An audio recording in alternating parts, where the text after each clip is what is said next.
para conocer un poquito, porque me parece que es uno de los proyectos de mayor impacto que hemos realizado a nivel nacional. Fue un sistema que consistió en 9.000 paneles de vidrio aproximadamente que se instalaron en ese proyecto. Ese proyecto duró 2 años en realizarse y culminarse. La población trabajadora que hubo en ese proyecto fue de 125 colaboradores o trabajadores aproximadamente. Como tenemos un sistema de gestión integral, para nosotros es importante que conozcan, en ese proyecto las no conformidades fueron 368, no conformidades entre proceso y productos.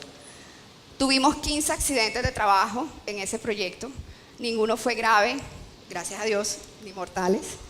Y en ese, pues, ya contextualizándolo en el tema que estamos hablando de lo que es el programa de prevención de consumo de sustancias psicoactivas, en ese proyecto hicimos 240 pruebas en 2 años de alcohol y drogas. Y en ese entonces no hubo casos positivos en consumo de sustancias psicoactivas. Hoy les puedo decir que estas pruebas no fueron confiables en ese momento.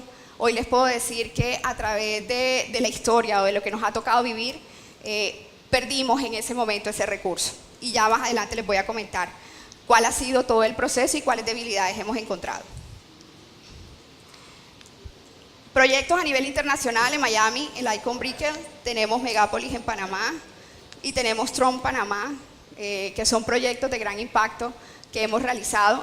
Todo el sistema de gestión lo aplicamos en los diferentes países que instalamos o que realizamos proyectos. Es decir, nuestro sistema de gestión o nuestras políticas o la normatividad que se aplica es la que tenemos dentro de nuestra compañía.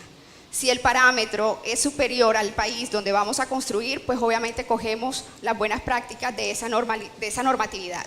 Si no lo es, aplicamos la de Colombia. Por lo tanto, en países, por ejemplo, como Perú, como Bolivia, que está muy atrasado en todo el tema de normatividad, aplicamos el sistema de gestión de nosotros. Ha sido una piedra en el zapato realmente, porque esos países, por ejemplo, Bolivia es un país que culturalmente o dentro de su contexto consumen todo el tiempo cocaína, consumen todo el tiempo coca. Entonces, para encontrar trabajadores que realmente puedan aplicar para el riesgo que va a ser riesgo 5, y ahora lo vamos a ver, se ha habido afectado, sí se ha habido afectado el proceso de selección, tanto así que nos ha tocado llevar personas de aquí de Barranquilla o de aquí de Colombia para realizar el proceso de instalación en esos países. Nuestra cadena de valor, energía solar, comienza con un proceso de comercialización y cotizaciones, el diseño de nuestros productos, luego hay un proceso de gestión de proyectos, que es donde se planifica o se programa todo el tema de producción y todo el tema de despacho e instalación. Luego, como tal, está el proceso de producción y por último está el proceso de instalación. Por supuesto, hay otros procesos que apoyan toda esta cadena de valor. Energía Solar cuenta con 3 centros de trabajo, teniendo en cuenta que somos una empresa manufacturera y cada uno de estos centros de trabajo tiene diferentes niveles de riesgos. Tenemos un centro de trabajo que es netamente administrativo, que es nivel de riesgo 1, y que está como todas las tareas de oficina, todas las tareas administrativas, y ahí está pues obviamente los procesos de diseño, cotizaciones, gestión de proyectos, servicio al cliente, entre otros, porque por supuesto están los proyectos de soporte.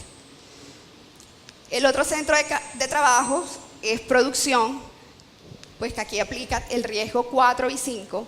En ese tipo de actividades tenemos almacenamiento y transporte de material, tenemos izaje de cargas, también tenemos manejo de sustancias químicas, tenemos manejo de equipo y de herramientas, pues por supuesto que determina ese nivel.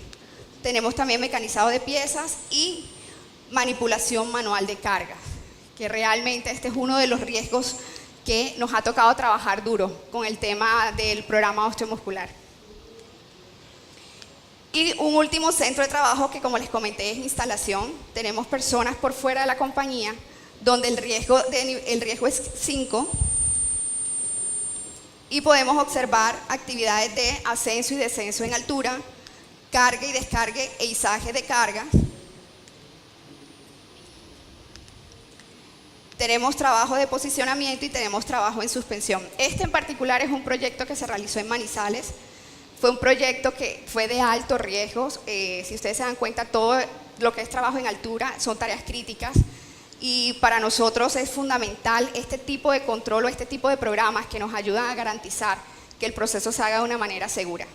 Es adicionar al riesgo como tal de estar esa persona a una altura bastante grande, que una persona esté bajo sustancias psicoactivas no ayuda mucho en el proceso. Entonces tenemos que velar muy bien que esa persona que cumplan unos requisitos como tal desde el momento del ingreso. Como de pronto experiencia, nosotros desde el momento en que una persona ingresa a la compañía se hace la prueba de drogas. Se hace prueba de drogas. Si sale positivo es un parámetro para no entrar dentro de la compañía por el riesgo que va a asumir, que es trabajo en altura. Es decir, así como la ley establece, por ejemplo, la resolución establece que para trabajo en altura no puede trabajar mujeres embarazadas. Para energía solar, una persona que tenga o que consuma sustancias psicoactivas no ingresa dentro de la compañía. ¿Eso cómo lo pudimos lograr? Recuerden que acaba de salir una sentencia, la 636, en donde para poder blindar a la compañía lo que tuvimos que hacer fue una matriz para identificar cuáles son esos cargos que están en altos riesgos y determinar esos cargos si entraba o no con positivo en drogas. Es decir, para el riesgo 1, por ejemplo, que son procesos administrativos, no hacemos el proceso o no hacemos la prueba para el ingreso, porque ahí ya estamos vulnerando el derecho al trabajo.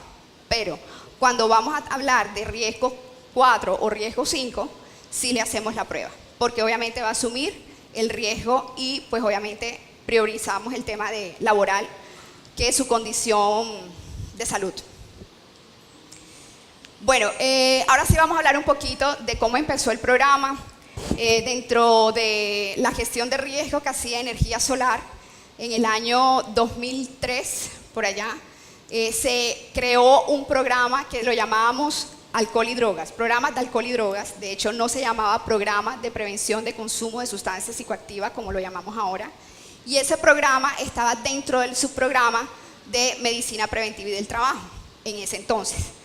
Ese programa tuvo muchas falencias. En ese momento nos basamos en la guía que tiene el Ministerio de Trabajo, que se llama Lineamientos para los empleadores para realizar actividades de prevención y promoción para garantizar que sus empleados no vayan en estado de embriaguez a sus puestos de trabajo, que eso es lo que dice el Código Sustantivo de Trabajo.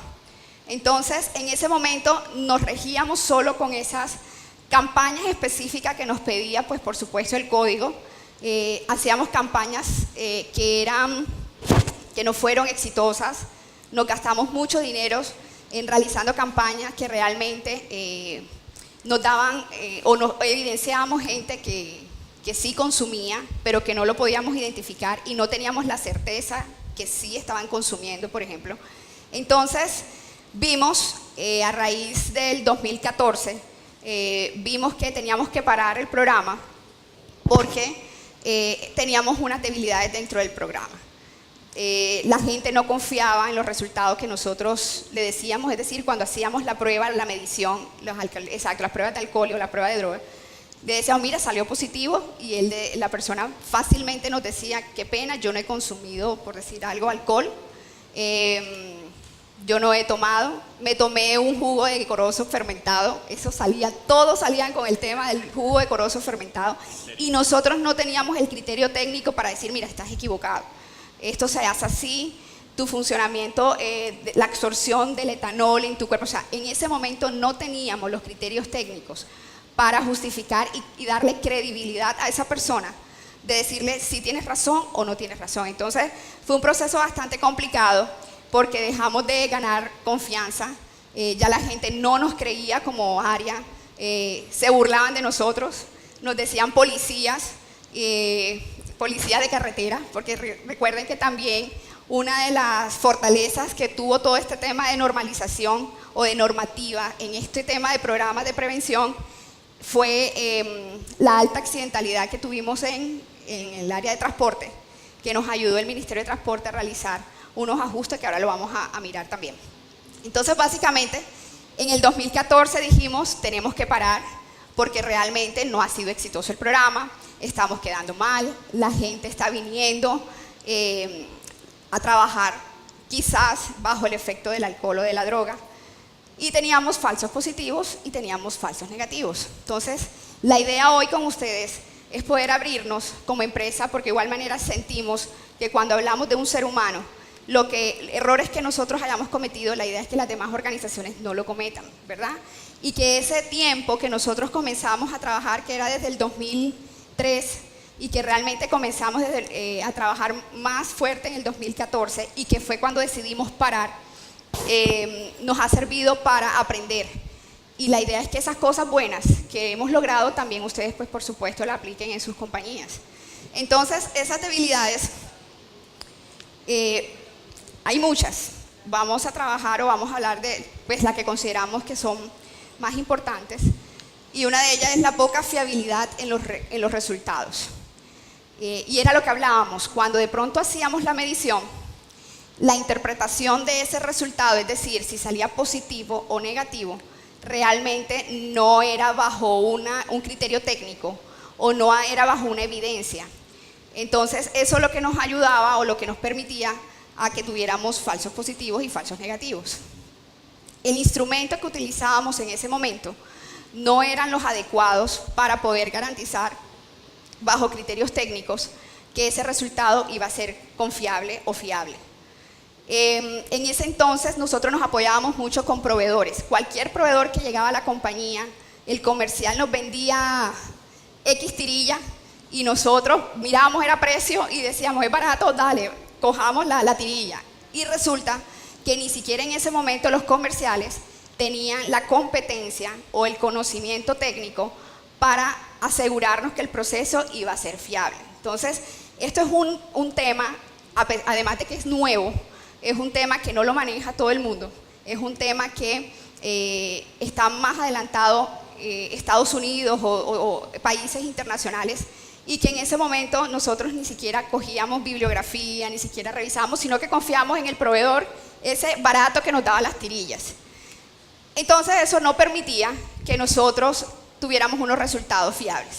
Entonces, conclusión de esto, señores, cuando vayamos a comenzar a trabajar este tipo de programas, tenemos que tener un muy buen proveedor.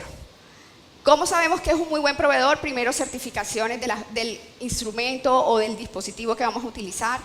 Basarnos además de la regulación nacional, basarnos en estándares internacionales para determinar cuáles son los mejores instrumentos. Hoy en día es importante que los resultados, por ejemplo, en temas de drogas, en temas de alcohol, que sean cualitativas y cuantitativas, para garantizar, pues obviamente, la confiabilidad del resultado. En ese entonces nosotros hacíamos confirmatorio, es decir, íbamos a esa persona que había dicho que había consumido jugo de corozo fermentado, y resulta que nosotros decíamos, vamos entonces a hacer la confirmatoria, y llevábamos la muestra a laboratorios. Resulta que cuando fuimos a analizar, después de mucho tiempo, al laboratorio, utilizaban el mismo instrumento que estábamos utilizando nosotros. Es decir, que ellos también no tenían conocimiento técnico para identificar cuál es la mejor forma de hacer una validación del resultado como tal. Para concluir el tema de confirmatorias en alcohol, hoy en día hay unos instrumentos por medicina legal que no nos permite, o más bien no es necesario realizar confirmaciones con laboratorios externos. O sea, el mismo equipo nos da esa confirmación, y ahora lo vamos a mirar. Y en drogas, las pruebas se hacen en orina, y la confirmación se hace a través de un ensayo que se llama cromatografía, y ese ensayo es supremamente costoso, y en Colombia solamente hay un laboratorio que queda en Bogotá, y que solamente el examen cuesta casi 600.000 pesos. Se pueden imaginar, cuando estemos hablando de una población, por ejemplo, de energía solar, que son a fecha de hoy 3.500 personas, no podemos darnos el lujo de realizar pruebas confirmatorias. Entonces, ahí tuvimos un primer tema. Bueno, ¿cómo hacemos? O sea, ¿cómo validamos que esos resultados realmente sean confiables? Entonces, por protocolo lo que hacemos es que si la persona al realizar el consentimiento dice que sí consumió, para nosotros ya es una validación, una confirmación que esa persona consumió sustancias psicoactivas. Teníamos personal en seguridad y salud en el trabajo sin capacitación. ¿Qué pasaba? Llegaba el comercial, verbalmente le decía, mira, estas tirillas funcionan de esta manera, comiencen a hacer pruebas. Y no nos garantizaba la confiabilidad de esa persona al momento de hacer la prueba. Esa persona no sabía cómo explicar el procedimiento a la persona que le iba a hacer la prueba, no sabía qué iba a pasar después de realizada la prueba. Entonces tuvimos muchos problemas con relación al personal que nos realiza ese tipo de actividades. Tenemos otra debilidad y es el tema de criterios técnicos, como hemos venido hablando. Realmente, si no conocemos cómo funciona el equipo y cómo funciona en nuestro organismo el tema de las sustancias psicoactivas, va a ser muy complicado poder tener la experticia para realizar unas pruebas que realmente sean confiables para el personal. Y por último, tenemos vacíos en la regulación. Quería mostrarles como la historia de cómo ha evolucionado el tema de la regulación en este tema de sustancias psicoactivas. Nosotros tenemos legislación de 1950, desde 1950, que habla en el tema de promoción y prevención de sustancias psicoactivas. Hasta mediados del 2015, hasta ahí, solo establecía que el empleador tenía que realizar actividades o campañas para prevenir el consumo de sustancias psicoactivas. Entonces, ¿qué pasaba? Cuando uno iba donde el gerente a decir que vamos a trabajar el tema de sustancias psicoactivas, ellos lo que me decían, hagamos campañas. Vamos a hacer letreros, boletines, vamos a cada línea. ¿Y eso qué nos generó? Nos generó recursos perdidos, porque realmente no impactamos como debíamos haber impactado. Pérdidas de tiempo del personal, porque realmente estar detrás de cada persona para decirle no consuma fue muy complicado.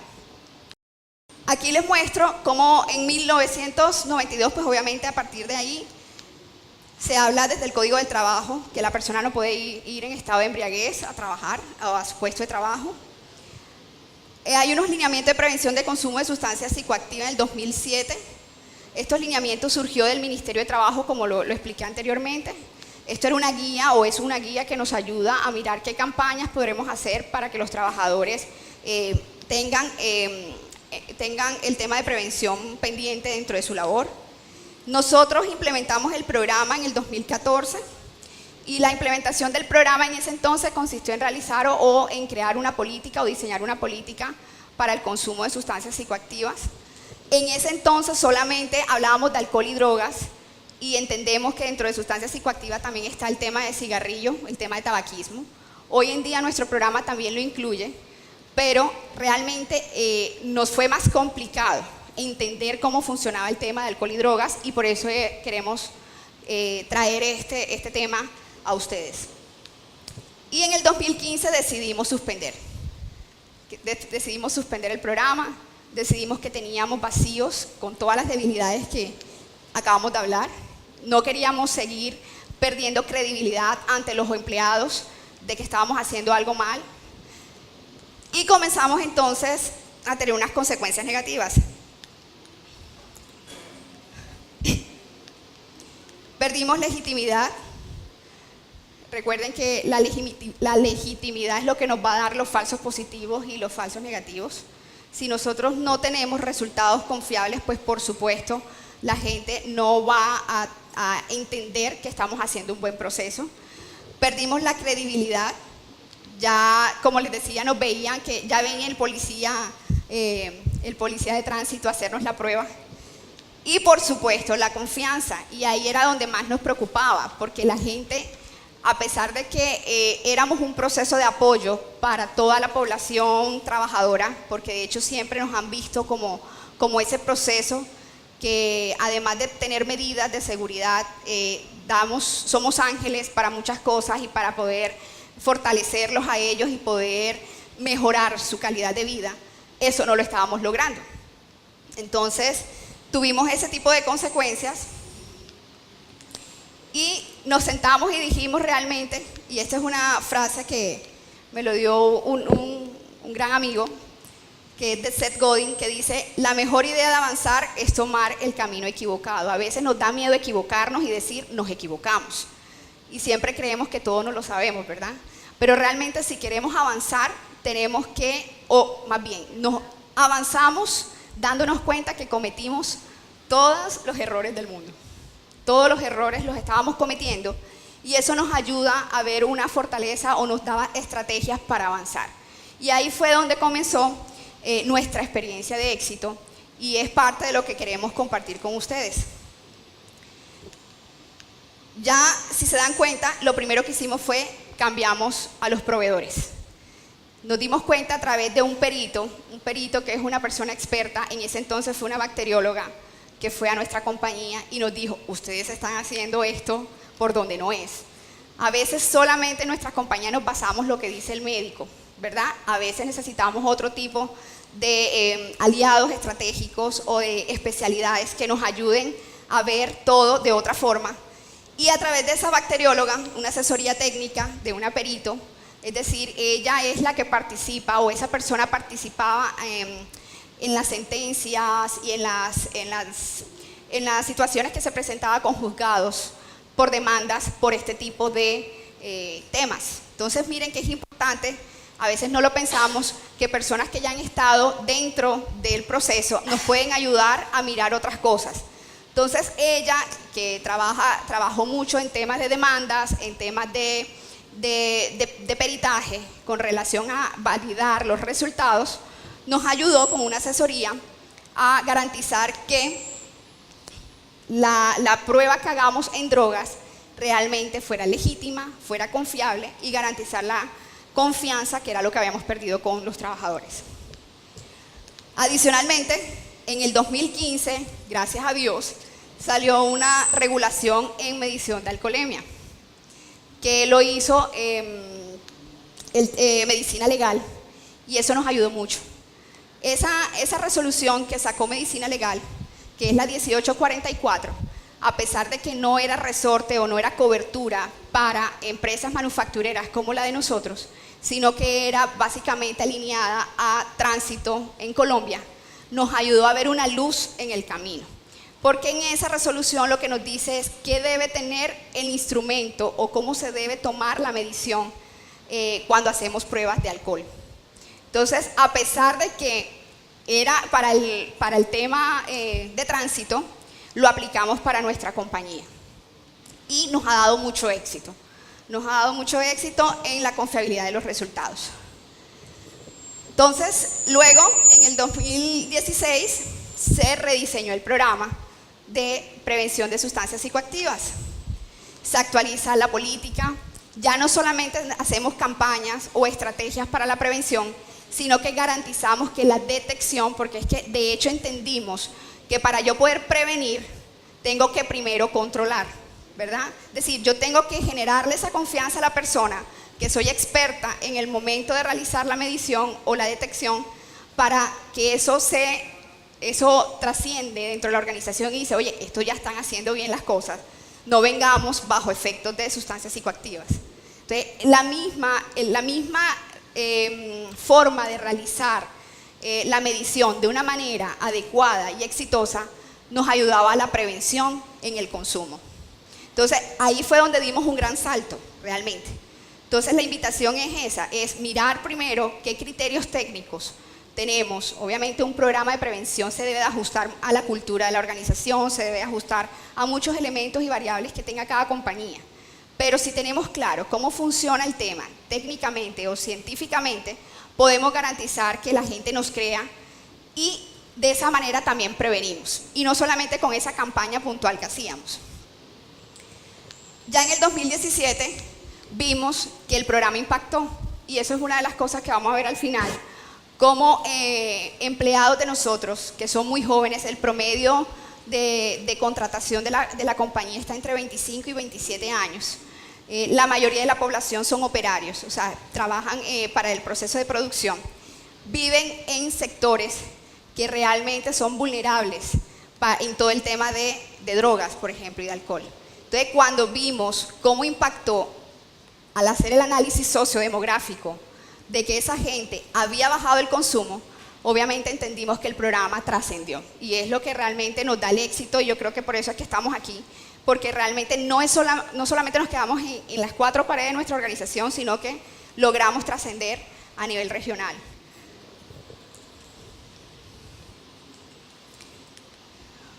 Bueno, no soy técnica, no soy científica, esta diapositiva me dio duro, pero era importante decirlo, y es cómo funciona el alcohol en nuestro organismo y cómo es absorbido, cómo es medido con el dispositivo que tenemos en este momento para determinar si es positivo o no el consumo de alcohol. Básicamente cómo funcionamos, tenemos el aire alveolar. Cuando se absorbe con la sangre, sale dióxido de carbono, y ese dióxido de carbono es lo que va a determinar a través del aire alveolar, que es lo que recoge la boquilla en el momento de hacer la medición o la prueba, es lo que te va a medir si realmente consumió o no consumió. ¿Y cómo funciona? Se entiende, hay una ley que es un principio, que es el principio de la ley de Henry, en donde dice que en temperatura constante, la cantidad o la concentración de etanol que hay en tu sangre es proporcional o es equilibrado con el etanol que hay en el aire en el tema alveolar.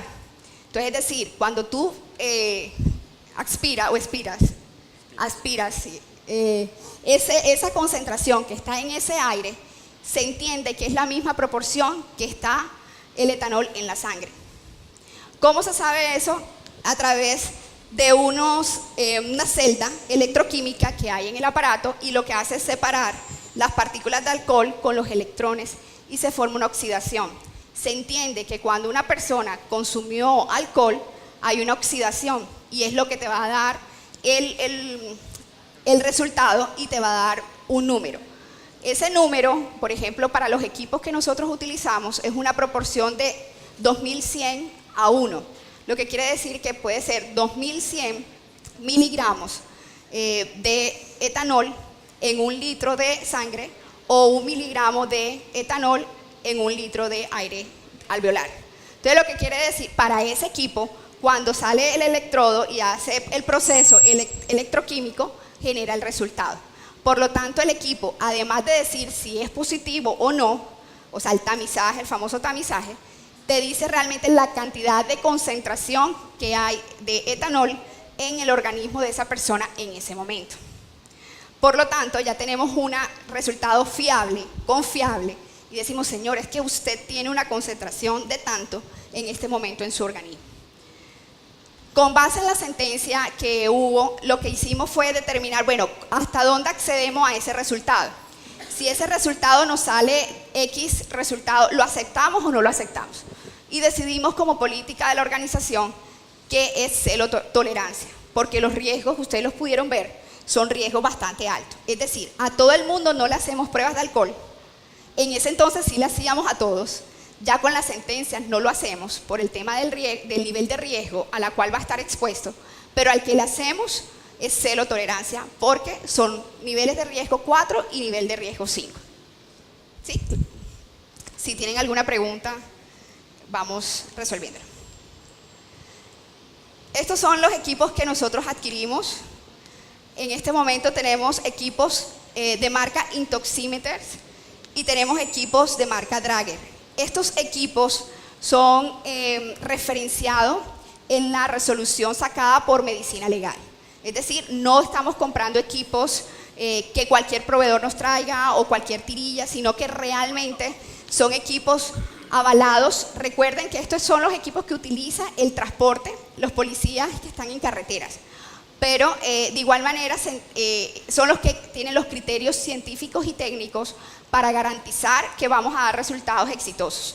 Por lo tanto, tenemos de estas dos marcas. ¿Qué nos pasó? También como de pronto experiencia para que sirva dentro del proceso. Resulta que a nosotros nos salía más económico comprar este equipo Intoximeter en Estados Unidos. Y estábamos felices porque íbamos a traer un equipo que no era tan costoso con relación a los demás, pero realmente es costoso. Un equipo de esto cuesta aproximadamente 14 millones de pesos, cada equipo. Imagínense que nosotros tenemos en todas las ciudades, a nivel nacional y a nivel internacional, cuántos equipos nos toca comprar. Pero bueno, lo importante es garantizar la salud, ¿verdad?, de nuestra gente. Entonces, resulta que nosotros felices con este equipo, y cuando lo íbamos a utilizar, el equipo no teníamos quien nos los calibrara, no teníamos quien nos hiciera mantenimiento, no teníamos a quien preguntarle, oye, tengo esta duda, ¿qué hago para cambiar así sea el dimensionamiento o la unidad en que salga? Porque recuerden que son miligramos sobre litros lo que debe arrojar el equipo. El software, muy bien. Entonces, fallido el tema del intoxímetro. Comenzamos a trabajarlo y realmente nos dimos cuenta que después del uso no podíamos hacer nada con el equipo. Intentamos conseguir proveedores a nivel nacional que nos ayudara con el tema. Gracias a Dios encontramos un proveedor que nos pueda homologar el tema. Pero básicamente, como la conclusión que les quiero decir, mejor compren equipos colombianos. O sea, que aquí tengan todo el apoyo técnico, porque no es solamente comprar y ya. Viene todo el proceso para garantizar y mantener la confiabilidad y la fiabilidad de los resultados. Entonces, realmente decidimos seguir comprando Draeger de esta referencia 7510, que es emitida por medicina legal. Gracias. Y realmente aquí contamos con un proveedor que nos da todo el apoyo de calibración, mantenimiento, o sea, además de la compra o de la adquisición del producto. Tenemos que tener en cuenta en nuestro presupuesto cuánto nos cuesta calibrarlos, cuánto nos cuesta mantenerlos, cuánto nos cuesta cambiar el software, porque este equipo viene con unas unidades que no son las que la ley colombiana lo permite, porque si ustedes se dan cuenta son equipos pues no son colombianos, no son hechos aquí en Colombia. Entonces también tenemos que realizar el cambio del software para que nos dé con las unidades que correspondan, y eso también es un dinero, pues obviamente, que hay que incluir dentro del presupuesto. ¿Qué más les digo a estos equipos? Importante, dan realmente el consejo, o sea, ellos son los que realmente determinan la concentración de etanol en nuestro organismo. Ahí tenemos una debilidad importante, y es que, bueno, ya no nos van a meter el dedo, como digo, con el jugo decoroso fermentado, pero sí nos queda el tema del enjuague bucal. Cuando hacemos este tipo de pruebas con estos equipos y una persona acaba de, pues obviamente, hacerse su limpieza bucal, le va a salir positivo. Entonces, lo que hacemos, pues la compañía lo que hace como protocolo es esperar 15 minutos y hacemos nuevamente la prueba. ¿Sí? De hecho, esos equipos permiten que ustedes hagan todas las pruebas que consideren. Entonces, como es un equipo que es cualitativo y cuantitativo, es decir, él inicialmente dice si es positivo o negativo, y luego sí dice cuánto es la concentración, lo que nosotros hacemos es jornadas en donde hacemos tamizajes, y el que salga positivo, sí hacemos el proceso cuantitativo, pues para validar o para confirmar los resultados obtenidos. ¿Listo? Además, para bajar costos, porque las boquillas, cada vez que tú tienes que cambiar la boquilla.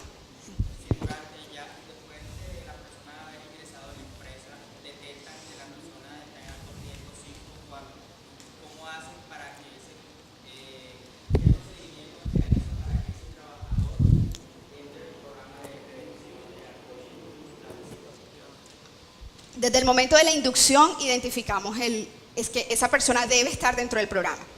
O sea, cuando una persona ingresa a la compañía, ya dijimos que si va para riesgo 4 o para riesgo 5, automáticamente en el proceso de selección o como parte del reclutamiento se hace la prueba de droga, por ejemplo.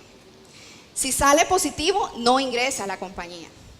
Si sale negativo, dentro del proceso de inducción, como sabemos que va a esos niveles de riesgo, se le explica la política. Ellos llenan que entendieron, que saben cómo va, qué es lo que tienen que hacer dentro del programa para garantizar el control que se va a hacer sobre esa persona. No sé si respondí la pregunta.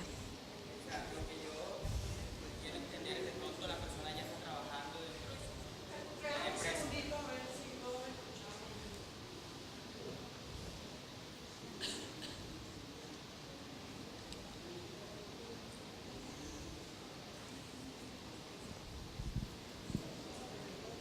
Buenas tardes, buenos días. Pues mi pregunta va enfocada en, por ejemplo, el trabajador ya está dentro de la empresa, pasó todo su proceso de selección, inducción, comienza a consumir sustancias psicoactivas y alcohol en sus jornadas laborales. ¿Cómo ingresa ese trabajador o cómo ustedes los incluyen en un programa de prevención de pronto para que la persona deje de consumir o baje los niveles de consumo, o qué estrategia usan para que no esté expuesto en el riesgo? Ok, más adelante les voy a mostrar una diapositiva que está como el procedimiento de qué es lo que hacemos dentro del programa. Y nosotros tenemos diferentes tipos de detección de esa sustancia. Tenemos pruebas que hacemos aleatorias, ya te voy a explicar más adelante cómo funciona, las planeadas por sospechas y por seguimiento. Entonces, ahorita a profundidad lo explicamos. Bueno, entonces, eso es alcohol. ¿A otra pregunta? Sí. ¿Quién? John. Buenos días. Buenos días. Mi nombre es John Peter Betancourt. La pregunta es, los equipos, comentaste que lo compraron en Estados Unidos, pero las boquillas tenían que ser avaladas por el INVIMA, con certificación y expedición del INVIMA. ¿Cómo hicieron para hacer las pruebas si las boquillas eran extranjeras? Ok, muchísimas gracias. El único equipo que compramos en Estados Unidos fue el intoxímetro. Cuando nos dimos cuenta de todo el problema que tenemos con este equipo, no lo usamos. Obviamente, como ellos vienen con unas boquillas, de hecho cuando lo compramos creo que vinieron como con 100 boquillas, 150 boquillas dentro de la propuesta económica que hicimos, las usamos y ahora mismo este equipo está archivado. O sea, no pudimos seguir utilizando el equipo. Por eso la sugerencia era de comprar productos vendidos aquí en Colombia, y de hecho por eso es que compramos Drager. Obviamente, aunque el equipo no es colombiano, el distribuidor sí es colombiano y nos garantiza todo el proceso. Entonces eso nos da la confiabilidad de que se haga un buen proceso con ese equipo. ¿Listo? Bueno, vamos a mirar entonces ahora qué pasa con drogas. Vuelvo y reafirmo que no soy bacterióloga ni soy técnica del tema. Vamos a tratar de entender un poquito, entendiéndose que realmente a través de la orina donde se puede determinar la concentración de la sustancia en una persona que ha consumido drogas.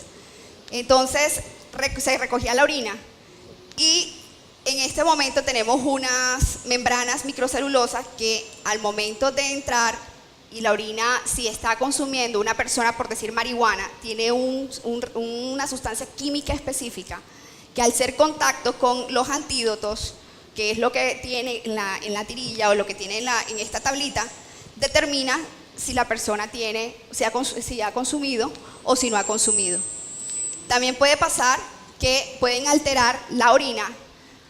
Para que una muestra sea realmente adecuada, es que no se haya cambiado el pH ni la temperatura de esa orina.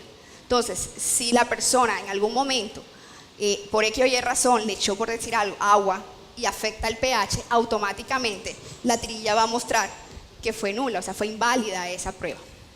Entonces, eso es lo que nos ayuda a determinar también la confiabilidad de esa estrategia. ¿Qué nos pasaba en ese entonces? Lo que comprábamos nos permitía que la persona pudiera hacer manipulación de la muestra. Era fácil eran como unas bandejitas donde la persona echaba la orina, y era fácil, pues obviamente, de poder contaminar la muestra. Lo que se hizo fue obtener, por supuesto, unos instrumentos más confiables, que cuando la persona haga la muestra dentro de este recipiente, se garantice la custodia, se garantice la preservación de esa prueba. Realmente esto ha sido un proceso de cambio, hemos venido cambiando. Yo creo que esta ha sido como la con la que más se ha ajustado. Hay pruebas que tú puedes determinar 5 sustancias y hay pruebas o hay equipos que pueden determinar 6 sustancias. Realmente nosotros estamos utilizando la de 5 sustancias porque realmente lo que nos interesa, más que de pronto que una persona haya consumido algún producto farmacéutico, porque ustedes saben que a veces las medicinas nos automedicamos y de pronto tenga una sustancia química que por supuesto es considerada como sustancia psicoactiva. Para nosotros realmente lo que nos interesa realmente es el tema de marihuana y cocaína. Entonces, pero no dejamos por supuesto por fuera del programa aquellas personas que se automedican, que si sale positiva por alguna de las sustancias, que fue por un fármaco, revisar qué fue lo que pasó. Nos pedimos la receta médica para garantizar que no es que se automedicaron, sino que realmente fue acordado, consensado con un especialista de la salud y le damos manejo a ese tema. Bueno, este es nuestro programa. Comenzamos con unas pruebas de detección y ahí vamos a hablar un poquito de lo que decía el muchacho, que era la pregunta. Vamos a hablar un poquito cómo nosotros hacemos la detección del consumo de sustancias psicoactivas. Y lo hacemos para alcohol en aire expirado y lo hacemos con las pruebas de drogas. Entonces, para las dos tenemos actividades planificadas, tenemos actividades aleatorias, tenemos por sospecha y por accidentes de trabajo. O sea, esos son como nuestros ejes. Cuando hacemos planificadas, pues ustedes saben que el contexto socioeconómico acá de Barranquilla, el tema del carnaval, el tema de un partido del Junior, el tema de la Selección Colombia, este tipo de actividades nos permite, pues por supuesto, planear que debemos de hacer una jornada de detección de consumo, tanto de alcohol como de drogas. De igual manera, cuando por ejemplo vemos que hay producción muy alta, también pues obviamente lo planeamos. De pronto cuando vamos a hacer alguna actividad puntual para toda la organización, lo planeamos. Aleatorias, utilizamos como unas pelotas de colores y nos vamos a las líneas de trabajo. Y el que salga, pues obviamente, por decir algo, la pelota roja la hacemos de droga, la que salga verde no la hacemos prueba y la que salga amarilla de alcohol, por ejemplo. Es un proceso que constantemente hacen personal de nuestro equipo de trabajo. De hecho, dentro de los indicadores está qué cantidad de pruebas deben de realizar cada uno de ellos, los supervisores, para garantizar que la gente esté como alerta, siempre estén como no puedo consumir, no puedo consumir. Les voy a ser franca, con el impacto que hemos tenido en el programa, y hemos tenido muy buen impacto, todavía encontramos tirillas de marihuana, bolsitas de Hulk, que le llaman Hulk, como hierbitas, todo eso. O sea, a pesar de que sentimos que tenemos un proceso controlado, exitoso, de gran impacto, todavía la gente busca estrategias para saltarnos todos estos controles. Lo que quiere decir es que el programa nunca va a ser estático, el programa tiene que mejorar, el programa tenemos que seguir buscando estrategias para garantizar que la gente no esté bajo efectos de sustancias psicoactivas. Por sospecha, pues por supuesto tenemos como unos criterios basados por los médicos, donde dice si tiene, por ejemplo, los ojos rojos, si se ve que la persona está muy ansiosa, si le sientes el tufo a la persona. O sea, tenemos ya criterios estandarizados y que todos los jefes conocen y saben. Entonces, cuando ven ese tipo de situaciones o de contextos, nos remiten acá y hacemos la prueba. Siempre se firma, la persona que por sospecha determina que tenemos que hacer una prueba, la persona firma que por sospecha le vamos a hacer la prueba a esa persona. Y esa persona también tiene que llenar el consentimiento. Por cualquier tipo de vía se tiene que llenar el consentimiento. ¿Qué pasa cuando una persona dice que no quiere firmar el consentimiento? Porque puede pasar. Como política de la organización se entiende que una persona que no firma el consentimiento es porque está bajo alguna sustancia. Y dentro del reglamento de trabajo se tiene establecido cómo se le debe dar manejo a ese tipo de situaciones. Y por último tenemos accidentes de trabajo. Esto nos ha ayudado mucho la alianza que nosotros tenemos con la clínica. Nosotros tenemos, cada vez que hay un accidente, remitimos a la misma clínica. Entonces, dentro del proceso, en el momento de hacer intervención a esa persona, se le hace la prueba de drogas y de alcohol. si se puede, por la condición, pues obviamente del accidente, nosotros mismos lo hacemos dentro de la organización. Pero siempre tratamos de que pase un accidente, hacemos como tal las pruebas. Y sí hemos encontrado que ha habido accidentes en donde la persona estaba bajo efectos de sustancias psicoactivas. ¿Claro hasta ahí? Sí. Yo, por favor.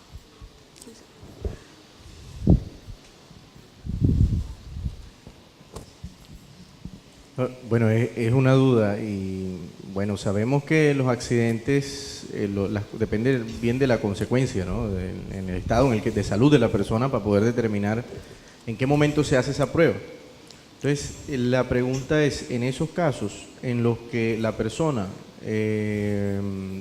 digamos, hubo que trasladarlo a la IPS con urgencia, ¿en qué se obvia la prueba? Es decir, o hay un espacio de tiempo, o hay algún tipo de convenio con la IPS donde se recibe la persona como para hacerla. Sí, yo creo que lo expresé. Tenemos un convenio con la entidad donde llevamos a nuestros accidentados, en donde ellos, una vez ingresan, ellos hacen la prueba, o sea, la clínica hace la prueba y nos remiten el concepto, los resultados, tanto de drogas como de alcohol. ¿Y cómo garantizan que se apliquen esos estándares técnicos que ustedes tienen definidos allá en esa IPS? Nosotros, muy buena pregunta, porque eso no lo he dicho, para las IPS, tanto para los ingresos como para el tema de accidentalidad, la compañía remite o les da a esos proveedores el instrumento. O sea, nosotros garantizamos o nos tratamos de garantizar lo máximo de que utilicen esos instrumentos, los mismos que que ustedes vieron acá. Y además tenemos un proceso de auditoría. Por el decreto 1072, pues sabemos que ahora tenemos que hacer auditoría tanto al sistema de gestión de todos nuestros proveedores, pero también lo hacemos a las IPS en todo el tema de habilitación y en todo el tema, pues, de cómo nos prestan el servicio. Y ahí también nos aseguramos de que estén cumpliendo con estos estándares o con estos instrumentos. Al principio encontrábamos de todo. Al principio no hacían las pruebas. Decían que no, salió negativo y resulta que es que nunca le hicieron la prueba, o sea, una cantidad de cosas, y es donde nos damos cuenta que no es fácil, que necesitamos realmente de aliados estratégicos, o sea, no de un proveedor, realmente necesitamos a alguien que le duela como a nosotros el tema, para poder sacar adelante las cosas.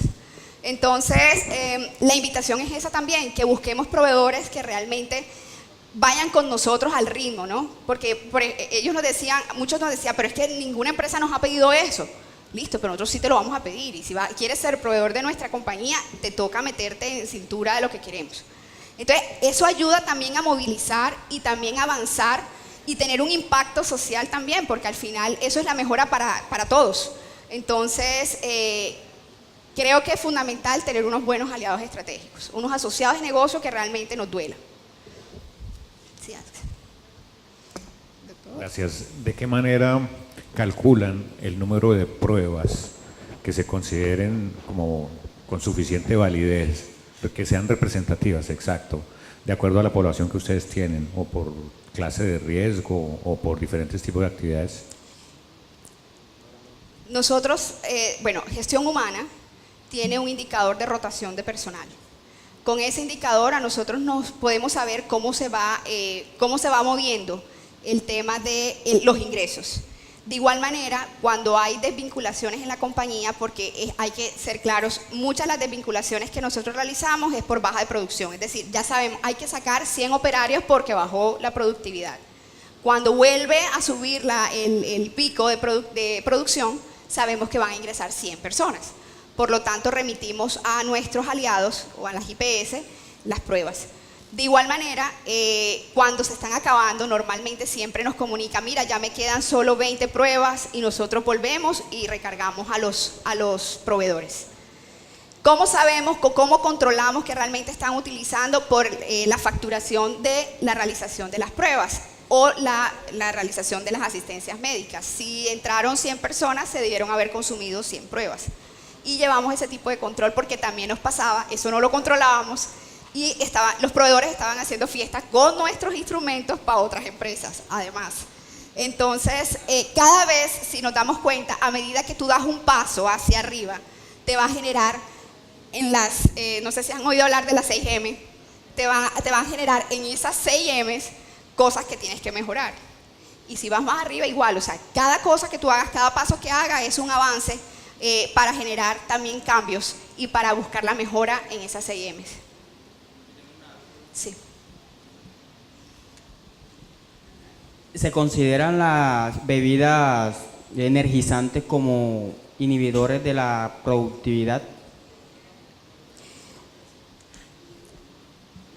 Las bebidas energizantes no tienen etanol, o sea, no tienen la sustancia que determina que es una sustancia psicoactiva. Me explico, son bebidas energizantes, pero no se catalogan como una sustancia psicoactiva. Por lo tanto, cuando tú le hagas la prueba, hablábamos por decir algo, se produce una oxidación y la oxidación es la que te va a dar el resultado, ¿verdad? No lo va a ver. Por lo tanto, aunque esa persona se tome todos los Vive 100 que quiera para realizar mejor su trabajo, dentro del programa de consumo de prevención psicoactiva no está dentro del programa, porque realmente no es una sustancia que nos va a alertar por el mismo químico que tiene la sustancia. Bueno, aquí. Perdón. Dale, Laura. Bueno, ingeniera, nuestra empresa ha empezado este proceso de sustancias psicoactivas y debido a procesos jurídicos, en algunos casos se nos ha exigido pruebas confirmatorias, siendo para nosotros parte del proceso, ya que sabemos que los frascos y esto de respirar y generar este proceso con las boquillas realmente son tamizajes. Quisiera saber si realmente nuestros trabajadores son aventajados o realmente hace parte del proceso, de acuerdo a lo que ustedes han investigado. Esa sería como mi pregunta. Bueno, a ver, pruebas confirmatorias. ¿Pero para alcohol o para drogas? Para alcohol y drogas, para las dos. Anterior. Nosotros lo que, también, tuvimos dentro del proceso de reestructuración del programa, tuvimos reuniones con el staff de abogados de la compañía y de analizar realmente cómo podíamos hacer para blindarnos como empresa. Y lo que, Laura, perdón, qué pena. Y lo que pudimos analizar o determinar es que si tú desde el principio tienes claro cómo es el proceso, blindándote, ¿me explico? Podríamos sacar adelante el tema. O sea, lo primero que tuvimos que hacer es identificar realmente a quién debemos y a quién no debemos hacer prueba.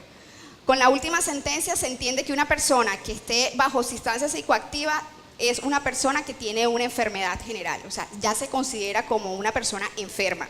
Por lo tanto, aplica todo el proceso de ausentismo, que si pasa de 180, que tienes que remitirlo a la EPS, o sea, tienes que hacer todo el proceso como si fuera una persona que le dio un dolor de cabeza o como una persona que tiene problemas con los riñones. Entonces, desde el principio comenzamos a identificar que no a todo el mundo, y de hecho fue una recomendación legal que nos hicieron, que no podían hacer pruebas de alcohol ni de drogas a todo el personal de la compañía. Es decir, que una persona que tenga un riesgo bajo, que va a hacer un proceso administrativo en una oficina, no podemos hacerle pruebas. ¿Por qué? Porque está establecido que ellos, aunque esté bajo la sustancia psicoactiva, pueden realizar su trabajo y no va a afectar su integridad como personas. Entonces, de ahí surgió una matriz de identificación de cargos, en donde se determinaba a quién sí y a quién no. Una vez que se detecte, yo me volé esta diapositiva. Sí. Pero déjame, le termino a Laura. Una vez que se detecte, se incluye dentro del programa y estas son como las actividades basadas legalmente para poder blindar y no tener problemas en caso de una demanda. Y lo primero que hacemos es una exclusión temporal de su cargo. Una persona salió positivo, se excluye de la actividad que estaba haciendo. Se le dice vaya para su casa, es más, le damos los taxis, si podemos acompañarlo, vamos y lo dejamos en su casa para garantizar que esa persona no va a afectarse su integridad. Luego hacemos una remisión al médico general de la EPS. O sea, toda persona que salga positivo se tiene que remitir a la EPS. Y realmente el médico de la EPS es la que nos va a determinar o la que nos va a decir qué vamos a hacer con esa persona. Adicionalmente o paralelamente tenemos un apoyo psicológico, se le da intervención psicológica a esa persona, miramos qué variables extralaborales le está afectando, qué fue lo que provocó el consumo. Por historia o viendo los datos estadísticos, la mayoría de nuestros consumidores son sociales. O sea, estaban en una fiesta con unos amigos, el amigo le brindó y él consumió. O tienen problemas familiares, está mal con su esposa, el tema de que no tuvo plata, tuvo problemas monetarios, entonces llegó al tema. Cuando vuelve nuevamente, como ya les comenté, se excluye, regresa a la compañía porque como es un enfermo más de la compañía, entra en fuero la persona.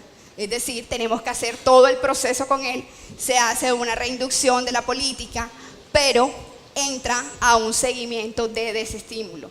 Es decir, esa persona le decimos, te vamos a apoyar, pero tú también tienes que poner de tu parte. Y firma como un compromiso, en donde él va a hacer todo lo posible, además del programa de prevención que lleva la EPS, también está como dentro de un programa de seguimiento dentro de la compañía. Y lo vamos evaluando. Son las pruebas que hacemos de seguimiento. Lo vamos evaluando. Y por último, además de esas intervenciones, le hacemos muchas actividades de factores protectores. Y esas actividades no solamente es para él, esas actividades son para su familia. De hecho, ahí me van a disculpar y voy a darle la ganga a la ARL, porque realmente con las actividades que hace la ARL nos hemos apoyado mucho para el tema de los hijos, para el tema de las esposas, para el tema, o sea, aprovechamos eso para formar parte de estrategias de factores protectores que nos ayuden a mitigar este tema con esa persona. ¿Sí? Para eso tenemos ARL, se me olvidó. Bueno, ¿qué estrategias tenemos en este momento para trabajar factores protectores de prevención? O sea, es decir, ya vimos que con la detección eficaz, confiable y legítima de la prueba, ya es un factor que nos ayuda a prevenir, ¿verdad? Pero adicionalmente, llegándonos desde la regulación del 1950, lo que habíamos hablado del Código Sustantivo de Trabajo, establece que tenemos que hacer actividades de prevención. En este momento, ¿con qué cuenta Energía Solar? Tenemos un apoyo psicológico familiar, tenemos actividades de familia organizadas, como lo dijimos, por la ARL, tenemos alianzas con médicos especialistas y entrega de membresías. Por ejemplo, no sé si ustedes han escuchado de Pro Bienestar. Pro Bienestar es una membresía que tú le das al empleado y él puede acceder a descuentos en restaurantes, cines, medicinas, médicos, de todo. Entonces, eso nos ayuda a mitigar ese estrés que pueda generar por factores externos que lo pueda llevar al consumo. Y médicos especialistas también tenemos, por ejemplo, con pediatras. Normalmente uno como padre siempre le preocupa el tema de mis hijos. Entonces pensamos en eso y tenemos convenios con médicos especialistas que no pagan un peso. Si su hijo está mal, él va a ese especialista. Eso genera tranquilidad cuando una persona accede a ese tipo de servicios, y lo que tratamos con eso es de minimizar el consumo. Adicionalmente, hacemos intervenciones dentro de los programas de vigilancia en prevención de factores psicosociales. Entendemos que los factores psicosociales se convierten en factores para la prevención de consumo de sustancias psicoactivas. Es decir, que si yo tengo un muy buen programa de riesgo psicosocial, probablemente, y estoy completamente segura, vamos a tener prevención en el consumo de sustancias psicoactivas. Ustedes saben que en el tema de riesgo psicosocial, pues obviamente miramos lo intra, lo extra, el estrés. Entonces, si trabajamos muy bien el programa, vamos a ayudar también a este programa. Apoyos por actos inseguros y casos positivos. Cuando hay actos subestándar, es decir, que la persona cometió un error en el procedimiento, automáticamente intervenimos con un psicólogo para poder hacerle reacción y tratar de que no vuelva a pasar el mal método que hizo. Tenemos apoyo a enfermedades de alto riesgo y riesgo cardiovascular. Cuando sale en temas cardiovasculares en alto y muy alto, automáticamente enseguida se direcciona al psicólogo. ¿Sí? En el tema sociolaboral, tenemos actividades que se realizan durante todo el año, que lo hacemos en conjunto con Gestión Humana y con Bienestar. Bueno, es importante aclarar que el tema de seguridad y salud se maneja en un proceso que se llama gestión integral, no se maneja dentro del proceso de gestión humana. Entonces, pero sí trabajamos muy de la mano. Entonces, por ejemplo, hay una actividad que se llama Yes Window tiene talento, hay otra actividad que se llama Tómate el carnaval con responsabilidad, y así hay muchos. Actividades de integración familiar, y hay una actividad que hacemos todos los años que se llama Semana de Gestión Integral, en donde hacemos actividades de todo tipo para toda la familia de cada uno de los colaboradores. En el tema físico, Body Combat, hacemos actividades para que ellos puedan acceder a este tipo de actividades. Tenemos o creamos algo muy bonito que se llama la Clínica de Acondicionamiento Muscular. Ahí está, dentro de esa clínica, lo que quisimos es que las personas que están en riesgo en manipulación de carga, que es nuestro riesgo más importante de la compañía, porque todo es manual, nuestro proceso es artesanal, están dentro de esa clínica, y lo que le ayudamos es a que ellos sepan cómo estirar, cómo agacharse, hacer fortalecimiento de músculo. Entonces eso ayuda a que ellos estén trabajando de una manera agradable. Y tenemos convenios con centros de acondicionamiento físico, como Bodytech, otro tipo de gimnasio para que la gente pues asista. Consideramos que con esta estrategia ayudamos a que haya factores protectores para garantizar que la gente no consuma sustancias psicoactivas. Contamos con un grupo de bienestar que nos ayuda con todo el tema, con la ARL, con las GPS trabajamos mucho. Fue un proceso bastante bonito trabajar con las GPS, porque meterlos dentro de la organización, de hecho tenemos médicos de EPS dentro de nuestra empresa para que la gente no gaste dinero para coger su transporte, sino que tenga su médico dentro de la compañía. Todo eso ha sido un proceso, como les dije, de aliados estratégicos que quieran ayudarnos a sacar adelante el bienestar y la integridad de la persona. ¿Qué queremos? Como decía, pues a mí me gustó mucho el eslogan del Congreso: queremos personas felices dentro de la compañía. Y sabemos que si una persona está feliz, va a ser más productiva. Entonces eso es lo que buscamos. Tenemos aliadas con empresas temporales. La mayoría de nuestro personal es personal en misión. Entonces tenemos un programa específico con cada una de las temporales para que nos brinden recursos y apoyo en todo esto que hemos hablado. Centro de acondicionamiento físicos, alianza con laboratorios clínicos, lo que hablábamos, si tienes unos buenos aliados, y prestadores de servicios médicos ocupacionales.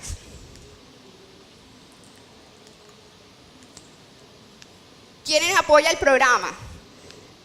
Pues el representante de la dirección de la compañía, tenemos el coordinador de seguridad, tenemos el analista, el supervisor HCQ, entran los enfermeros, entran grupos de psicólogos y coordinador de salud. Recuerden que las pruebas las tiene que realizar personal de salud.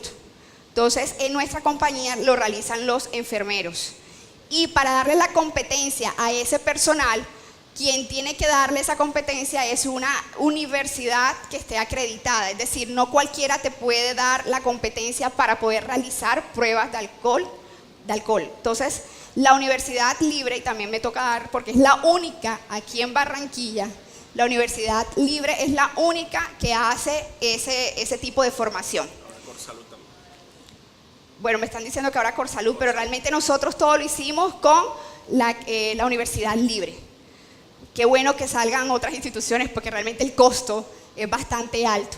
Con la Universidad Libre, certificar a una persona estaba en promedio entre 500 y 700 mil pesos. Una persona, y resulta que yo tengo 3 enfermeros, por ejemplo.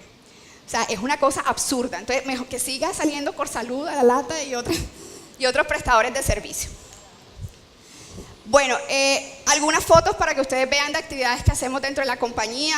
Era lo que decíamos, tómate el carnaval con responsabilidad, por ejemplo. Tratamos de que ellos se salgan de la rutina. Aquí hay otras actividades, voy a seguir porque ya me están diciendo que se me acabó el tiempo. Más actividades. Y bueno, de pronto ya como impacto, hoy en día, con las estrategias que les acabo de mostrar, hemos impactado en la población que está en riesgo, es decir, que está dentro del programa, el 80% con apoyo e intervención en temas extralaborales. ¿Qué podemos decir con eso? Que las personas que consumen sustancias psicoactivas, normalmente la causa es por temas extralaborales, no tiene que ser por temas intralaborales.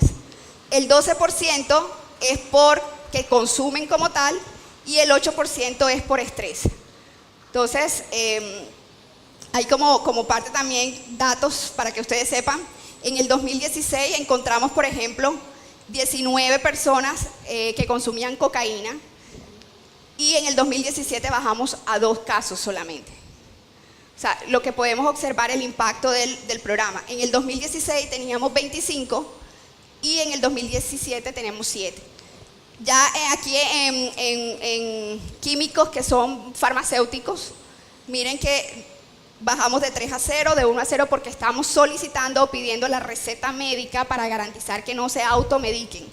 Y en el tema de alcohol, sí lo pusimos en rojo porque aquí en el 2016 hacíamos con tirilla, es decir, con instrumentos que no eran confiables. Ya en el 2017 sí estamos haciendo, es decir, que este impacto de alcohol lo vamos a ver en el 2018 realmente. Pero podemos observar que se redujo el consumo como tal, que era lo que buscábamos. Nuestro eslogan o lo que queríamos expresarle a ustedes es que transformamos vidas a través de oportunidades, por todo el apoyo que nosotros le damos a nuestra gente. Aquí podemos observar ya como a manera externa el impacto de 25 casos de marihuana que tuvimos en el 2016, bajamos a 7 casos de marihuana en el 2017. Se redujo el 72% de los casos y donde nos dimos cuenta que la población estaba en este lado en donde el Ministerio de Justicia es donde más ha incautado temas de drogas. Entonces, si hemos nosotros bajado a esta gente en esta población, entendemos que hubo un impacto social.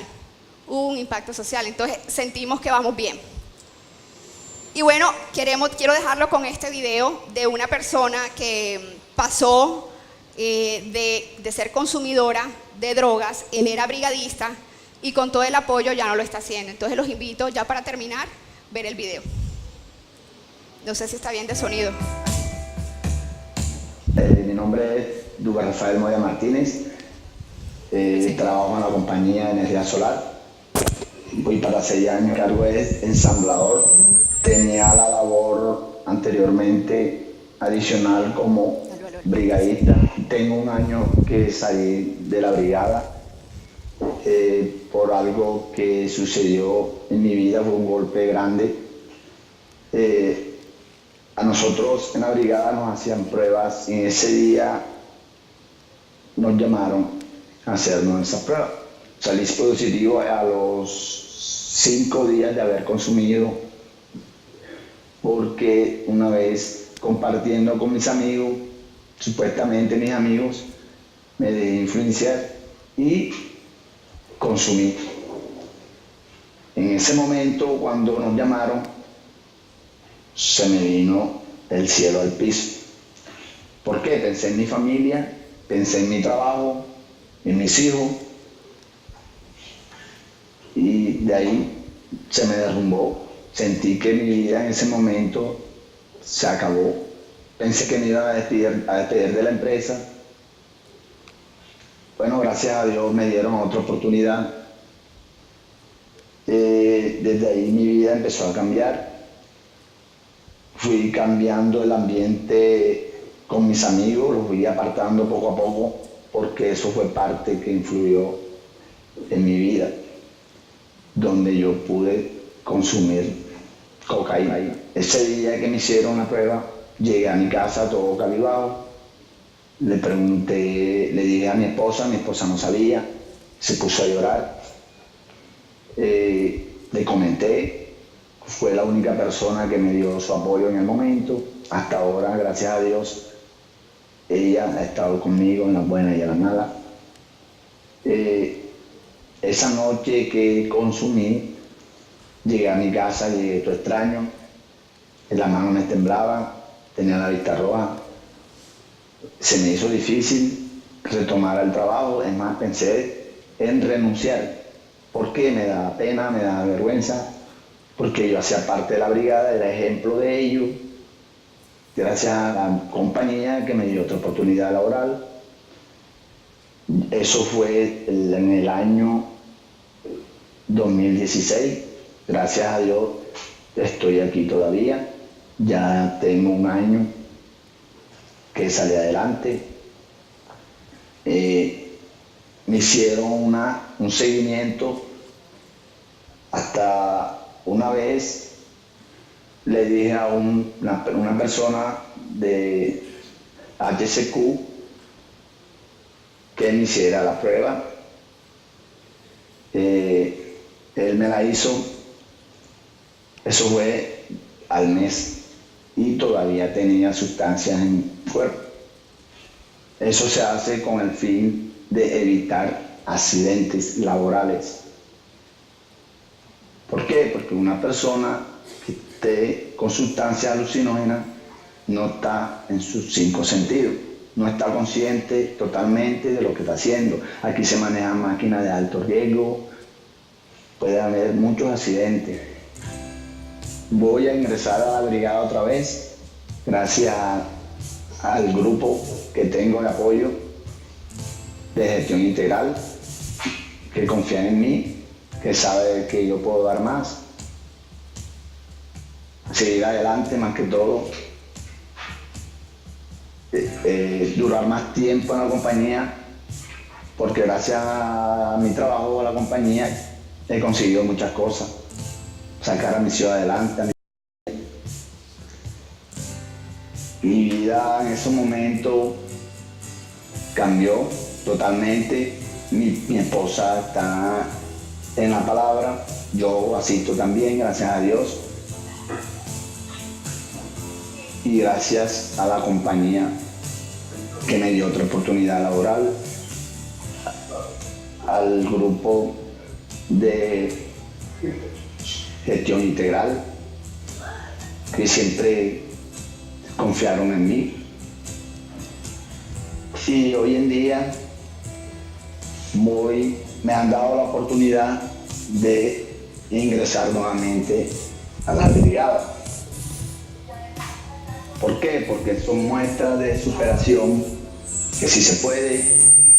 Un consejo le doy a mis amigos, a aquellos que laboran, no solamente en nuestra compañía, en otras compañías, que el consumo de droga no lo lleva a uno a nada bueno.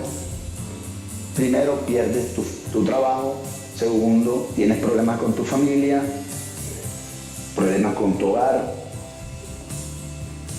Y ese es el motivo de por qué estoy aquí, contando mi testimonio, dándole a aquellas personas que están todavía en ese estado, que sí se puede salir adelante, que sí podemos, que no podemos seguir brindándole ese ambiente a nuestros hijos.